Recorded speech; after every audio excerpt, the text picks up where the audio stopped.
Welcome to must know JavaScript series. इस series में मैं वैसे जावास्क्रिप्ट कंसेप्ट्स को आपसे अवगत कराऊंगा जो हर एक डेवलपर या प्रोग्रामर को पता होना चाहिए अगर वो वेब एप्लीकेशन की ओर बढ़ रहे हैं या फिर वेब एप्लीकेशन पे काम कर रहे हैं। ये सीरीज उन लोगों के लिए भी है जो वेब एप्लीकेशन की ओर जाना चाहते हैं या फिर अपना फ्यूचर वेब एप्लीकेशन की ओर ही देख रहे हैं। जानते हैं different types of error in JavaScript. तो सबसे पहला है सिंटैक्स एरर।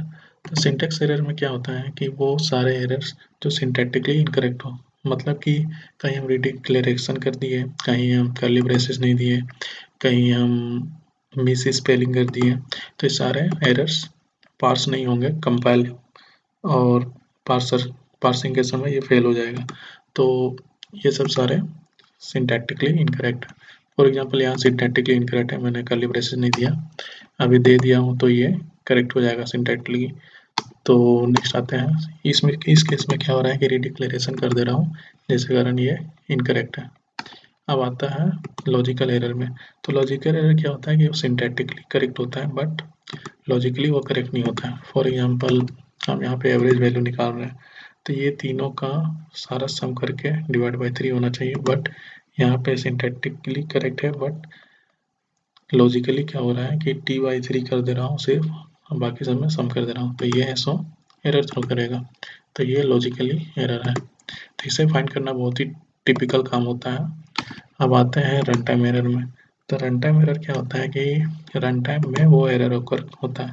तो इस केस में क्या हो रहा है कि रन टाइम में हम कॉल मेथड यूज कर रहे हैं जो कि एग्जिस्ट नहीं कर रहा है। आइए समझते हैं करिंग के बारे में। तो करिंग ऐसा टेक्निक है फंक्शनल प्रोग्रामिंग में जो कि multiple arguments okay of one function, वो ऐसा ट्रांसफॉर्म हो जाता है several functions of one arguments और लेसर आर्गुमेंट्स। ओके, तो ये करिंग का पार्ट है।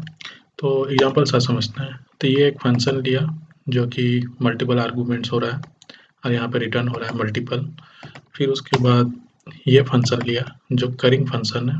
ओके, अब इसको कॉल किया जा रहा है यहाँ से मैंने करिंग किया।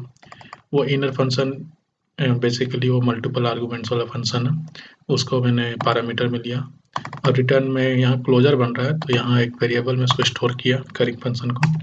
अब सबसे पहले हम इन्वोक करते हैं जो कि मल्टीपल आर्गुमेंट्स वाला फंक्शन है उसको, तो 60 देगा ये।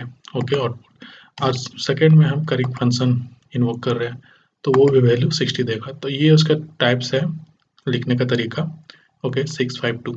तो यहाँ पे क्या हो रहा है जब ये कॉल हो रहा है इनर फंक्शन, तो यहाँ पे देख सकते हैं आप 3 बार वो रिटर्न कर रहा है सिंगल पैरामीटर्स फंक्शन फंक्शन। यहाँ भी है, पहले में एफ दे रहे हैं, सेकंड में एस दे रहे हैं, थर्ड में टी दे रहे हैं। अब इसके बाद इसने एक इनर फंक्शन लिया, फंक्शन को कॉल किया और ये रिटर्न देगा इस combination of all those 3 value multiple का। तो इस तरह से ये सारा function as a function return करेगा, यहाँ स्टोर कर लेगा। आइए समझते हैं ऑब्जेक्ट डिस्ट्रक्चरिंग के बारे में। तो ऑब्जेक्ट डिस्ट्रक्चरिंग क्या होता है कि कोई भी चीज़ हम अनपैक कर रहे हैं वैल्यूज़ को एरे से, या फिर हम अनपैक कर रहे हैं प्रॉपर्टीज़ को ऑब्जेक्ट से और उसको डिस्टिंक्ट वेरिएबल्स में ट्रांसफ़र कर रहे हैं, तो ये सब सारे ऑब्जेक्ट डिस्ट्रक्चरिंग कहलाते हैं। तो ये एक्चुअली रिएक्ट में बहुत यूज होता है। तो आइए एग्जांपल से समझते हैं। तो मैंने एक डेटा लिया स्टूडेंट डेटा, ओके, उसमें सारे प्रॉपर्टी लिख दिए। फिर उसके बाद पहले क्या होता था ये सेक्स से पहले कि इस तरह से हम रिट्रीव करते थे जो कि थोड़ा कॉम्प्लिकेटेड था। अब क्या है कि सारा हम एक साथ लिख दिए हैं प्रॉपर्टीज़ को और उसको कॉलन दे के उसको सेकेंड नेम भी दे दिए हैं उस प्रॉपर्टीज़ का, और उसके बाद में फिर हम उसको डिस्प्ले करा रहे हैं हर एक प्रॉपर्टीज़ को। तो ये हो गया ऑब्जेक्ट डिस्ट्रक्चरिंग। तो इसको कर्ली ब्रेसेस से करते हैं। अब आते हैं नेमिंग में। तो यहाँ जब हम 2 बार मैथ्स और मैथ्स करके लगा रहे हैं तो कोई ज़रूरी नहीं है कॉलन देना, हम सिंपली इस तरह से डिस्प्ले करा सकते हैं। अब आते हैं एरे डिस्ट्रक्चरिंग में। तो एरे डिस्ट्रक्चरिंग में क्या होता है कि इसमें भी सेम हो गया, जैसे ऑब्जेक्ट डिस्ट्रक्चरिंग हो रहा है उसी तरह करते हैं। तो ES6 से पहले क्या होता था, इस तरह से करते थे, 0 इंडेक्स 1 इंडेक्स, इस तरह से हम डिस्ट्रक्चर करते थे, लेकिन ये फिजिबल नहीं था उतना अच्छा। तो इसके बाद फिर इस तरह से किया गया है एरे डिस्ट्रक्चरिंग को। तो यहाँ पे स्क्वायर ब्रैकेट्स देके इसको डिस्ट्रक्चर किया जा रहा है और उसके बाद में फिर इसको कंसोल कर दिया जा रहा है। आइए समझते हैं limitation in closer and wire. तो एग्जांपल जो समझते हैं, सबसे पहले वायर लिमिटेशन लिया, अब उसके बाद एक लूप लिया हूँ, उसके बाद क्या है कि वो लूप वायर आई 0 से लेकर 3 तक जाएगा। अब सेट टाइम आउट लिया और यहाँ पे कॉल बैक फंक्शन है, ठीक है। ये सेट टाइम आउट क्या करेगा, इस कॉल बैक फंक्शन को किसी और मेमोरी लोकेशन में डाल देगा। अब ये आई का वैल्यू क्या होने वाला है, तो आप सोच रहे होंगे 0 1 2 होगा, बट नहीं, ये बेसिकली 3 होगा, क्योंकि फॉर लूप जब एग्जीक्यूट कर जाएगा तो आई का वैल्यू 3 होगा। अब जब सेट टाइम आउट कॉल होगा तब ये ऑलरेडी एग्जीक्यूटेड रहेगा। तो ये सेट टाइम आउट कॉल होने के बाद जब वो आई पॉइंट करेगा रेफरेंस को, तो वो देखेगा कि आई का वैल्यू 3 है, तो 3 बार सेट टाइम आउट जो क्रिएट होगा वो तीनों बार आई का वैल्यू 3 दे देगा, ओके, जिसके कारण डिस्प्ले 333 हो रहा है यहाँ। अब सेकेंड आते हैं लेट में। तो लेट में क्या होता है कि क्योंकि ये ब्लॉक स्कोप है तो हमेशा नया कॉपी क्रिएट होता है, हमेशा नया आई क्रिएट होगा, जिसके कारण यहाँ पे 0 1 2 आएगा और डिस्प्ले यहाँ 0 1 2 हो जाएगा। अब तीसरा आता है क्लोजर में और ईफे में। तो ईफे का कंसेप्ट क्या है कि जैसे ही ये डिफाइन होता है वैसे ही वो एग्जीक्यूट हो जाता है। तो यहाँ पे पहले हम वायर आई ले रहे हैं जो ग्लोबल स्कोप है, बट यहाँ पे क्या हो रहा है, नया कॉपी आई बन रहा है, जिसके कारण यहाँ पे पास होगा आई, यहाँ पे 0 1 2 आएगा और वही फिर यहाँ डिस्प्ले भी हो जाएगा। टिपिकल नेस्टेड ईफे विथ होस्टिंग सिनेरियो को जाने, तो सबसे पहले यहाँ एग्जांपल समझते हैं। तो यहाँ वायर एक होस्टेड वैल्यू लिया, फिर उसके बाद एक फंक्शन लिया जो कि ईफे के अंडर में है, फिर एक और फंक्शन लिया जो ईफे के अंडर में है, और इसके बाद फिर एक होस्टेड कंसेप्ट लगाए हैं यहाँ। अब आप पूछोगे कि यहाँ कंसोल लॉग क्या होगा, तो बहुत लोग ये बोलेंगे कि कंसोल लॉग यहाँ 2 होना चाहिए।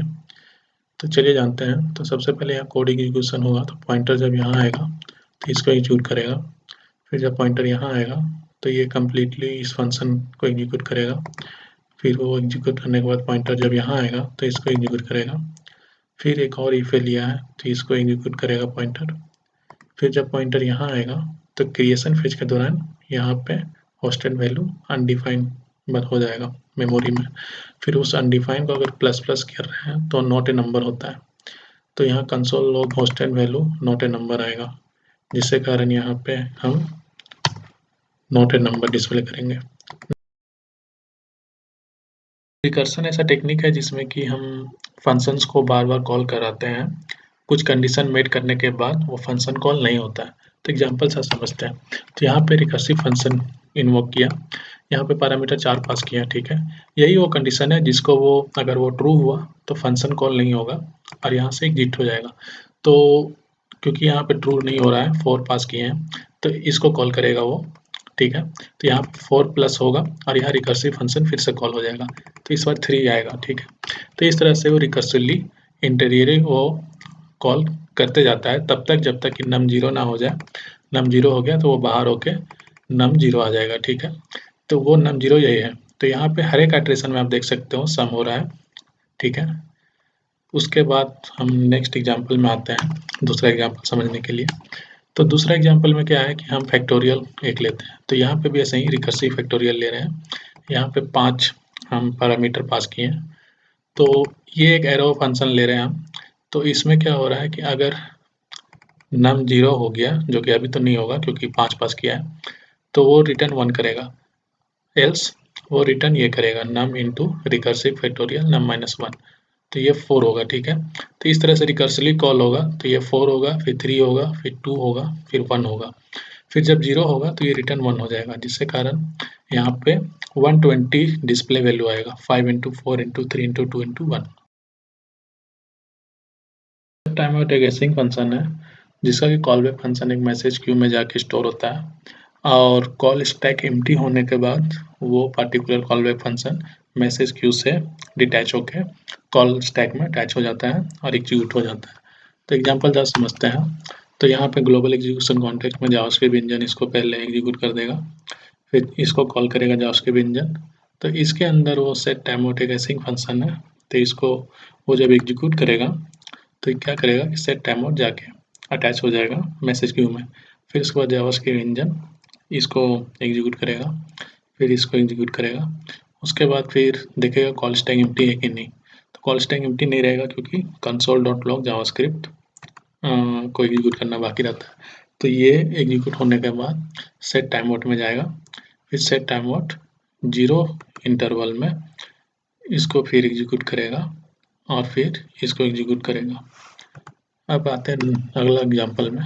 तो अगला एग्जांपल में भी सेम इसी तरह हो रहा है। इफ के अंदर फंक्शन के अंदर सबसे पहले इसको देखेगा जावास्क्रिप्ट इंजन और स्टोर कर देगा मैसेज क्यू में, फिर इसको एग्जीक्यूट कर देगा एट ए टाइम, फिर इसको भी उसी तरह स्टोर कर देगा मैसेज क्यू में, फिर इसको एग्जीक्यूट करेगा। अब कॉल स्टैक एम्प्टी है तो सबसे पहले इसको एग्जीक्यूट करेगा क्योंकि 0 सेकेंड है, फिर उसके बाद इसको एग्जीक्यूट करेगा क्योंकि 1 सेकेंड है डिले है। कॉल स्टैक जावास्क्रिप्ट में एक स्टैक होता है, जो जितने भी फंक्शन कॉल्स होते हैं ना, वो ऐसा स्टैक ऑफ फ्रेम्स क्रिएट करते हैं उस स्टैक के अंदर, कॉल स्टैक के अंदर। तो एग्जांपल साथ समझते हैं। तो यहाँ पे नेस्टेड फंक्शंस लिया गया है। तो यहाँ पे ग्लोबल एग्जीक्यूशन कॉन्टेक्स्ट होता है, फंक्शन एग्जीक्यूशन कॉन्टेक्स्ट होता है। तो जितने भी ये सब कॉन्टेक्स्ट होते हैं, ये सबका एग्जीक्यूशन मेंटेन करता है कॉल स्टैक ही, ठीक है।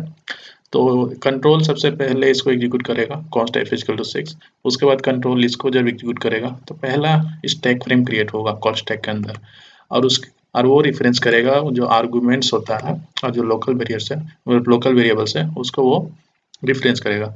अब second call stack frame create होगा, ये at the top of first call stack frame create होता है।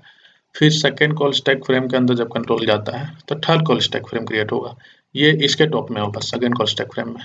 अब थर्ड कॉल स्टैक फ्रेम में क्या होता है, एग्जीक्यूशन होंगे, ठीक है, जहाँ से जब रिटर्न हो जाएगा और यहाँ पे जब आ जाएगा कंट्रोल तो third call stack frame destroy हो जाएगा। फिर जब यहाँ से जब कंट्रोल यहाँ आ जाएगा तो second call stack frame destroy हो जाएगा, और जब यहाँ से जब controller second call stack frame से यहाँ कंट्रोल जब आ जाएगा तो first call stack frame destroy हो जाएगा। तो इसी तरह जब रिजल्ट के बाद जब कंसोल लॉग रिजल्ट आएगा तब ये भी डिस्ट्रॉय हो जाएगा, फर्स्ट कॉल स्टैक फ्रेम भी। समझते हैं कॉलबैक फंक्शन के बारे में। तो कॉलबैक फंक्शन एक ऐसा फंक्शन है जो दूसरे फंक्शन इसको एज ए आर्गुमेंट्स पास कराते हैं और दूसरे फंक्शन एग्जीक्यूट करता है, तभी उसके बाद कॉलबैक फंक्शन एग्जीक्यूट करता है। तो एग्जांपल बात समझते हैं। तो सबसे पहले वैर डिक्लेरेशन किए 4 वेरिएबल्स है, फिर उसके बाद पहला ग्लोबल फंक्शन कॉल किए, ठीक है, ग्लोबल एग्जीक्यूशन कॉन्टेक्स्ट के अंदर, फिर दूसरा ग्लोबल फंक्शन कॉल किए, फिर उसके बाद इसको डिक्लेयर किए ग्लोबल फंक्शन को, फिर उसके बाद फंक्शन कॉल 1 हो रहा है कॉल बैक और फंक्शन कॉल 2 हो रहा है कॉल बैक। तो यहाँ पे फ्लो समझते हैं। तो कंट्रोल सबसे पहले ये चारों को एग्जीक्यूट कर देगा, फर्स्ट सेकंड थर्ड फोर्थ।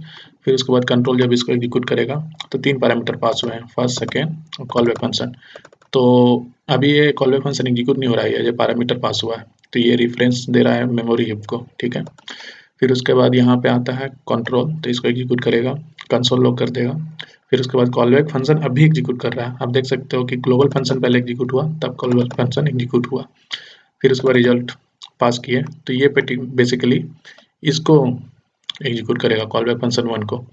अब इसको आगे यहाँ से कंट्रोल फिर यहाँ आ जाएगा, फिर इसको एग्जीक्यूट करने के बाद सेम प्रोसेस होगा, कॉलबैक फंक्शन 2 कॉल जाएगा यहाँ, फिर उसके बाद कॉलबैक फंक्शन 2 को एग्जीक्यूट करेगा, फिर ये रहा कॉलबैक फंक्शन 2। तो इसको एग्जीक्यूट करने के बाद कंट्रोल जब यहाँ आ जाएगा तो ये ग्लोबल फंक्शन भी डिस्ट्रॉय कर देगा और कॉल स्टैक एम्प्टी हो जाएगा।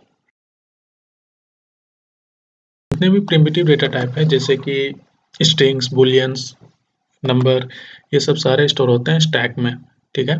और ये सब स्टैटिक एलोकेशन होता है, ये सब का सारा साइज फिक्स्ड होता है एलोकेशन, और ये कंपाइल टाइम में एलोकेट होते हैं। और जितने भी नॉन प्रिमिटिव डेटा टाइप है जैसे कि ऑब्जेक्ट्स हो गए, फंक्शंस हो गए, ये सब सारे स्टोर होते हैं हीप में, और ये सब का रेफरेंसेस स्टोर होता है स्टैक में, ठीक है। और डायनेमिक मेमोरी एलोकेशन होता है हीप में और रन टाइम में होता है, और इस सब का साइज फिक्स नहीं होता है, ये घट भी सकता है, बढ़ भी सकता है एज पर नीड, ठीक है। तो आइए एग्जांपल के साथ समझते हैं। तो सबसे पहले ये स्ट्रिंग है, प्रिमिटिव डेटा टाइप है, तो ये स्टोर हो जाएगा मेमोरी स्टैक में। सेकेंड है ऑब्जेक्ट, ये स्टोर हो जाएगा हीप में, बट इसका कोर्स जो है वो स्टोर होगा स्टैक में। थर्ड भी सेम है, ये भी सेम होगा, सब्जेक्ट होगा स्टैक में और कम्प्लीटली ऑब्जेक्ट होगा हीप में। अब आ जाते हैं फंक्शंस में। तो गेट सब्जेक्ट एक रेफरेंस है, तो ये सो स्टोर होगा स्टैक में, बट कम्प्लीटली जो फंक्शन है वो स्टोर हो जाएगा हीप में। इस केस में भी सेम होगा, ये आप देख सकते हैं ये स्टोर हो जाएगा स्टैक में, बट इस केस में क्या होने वाला है, क्योंकि ये असाइनमेंट हो रहा है तो न्यू कोर्स एक एड्रेस है, रेफरेंस है, तो ये स्टोर होगा स्टैक में, बट ये ऑब्जेक्ट स्टोर हो रहा है तो ये स्टोर होगा हीप में।